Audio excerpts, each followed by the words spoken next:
আসসালামু আলাইকুম রহমতুল্লাহি ওবারাকাতুহ। হ্যালো এভরিওয়ানস, আশা করি আপনারা সকলেই ভালো আছেন। আপনাদের দোয়ায় আলহামদুলিল্লাহ আমি অনেক ভালো আছি।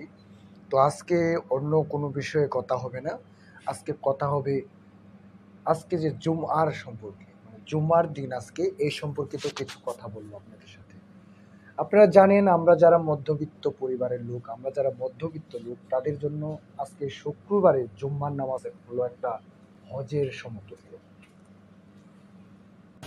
আমাদের মধ্যবিত্ত লোকেদের কিন্তু তেমন সামর্থ্য নাই যে আমরা মদিনা, মক্কা, সৌদি আরবে গিয়ে হজ আদায় করে আসবো।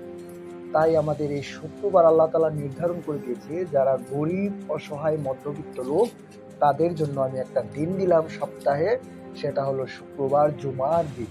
জুমার নামাজ যদি কেউ আদায় করে কোনো মধ্যবিত্ত লোক, তার জন্য একটা উমরা হজের মানে একটা হজের সওয়াব, সমতুল্য সওয়াব তার আমলনামায় দান করা হয়।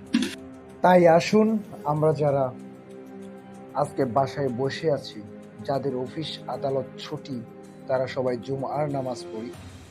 এই আহ্বান জানিয়ে আজকের ভিডিও এখানে শেষ করছি।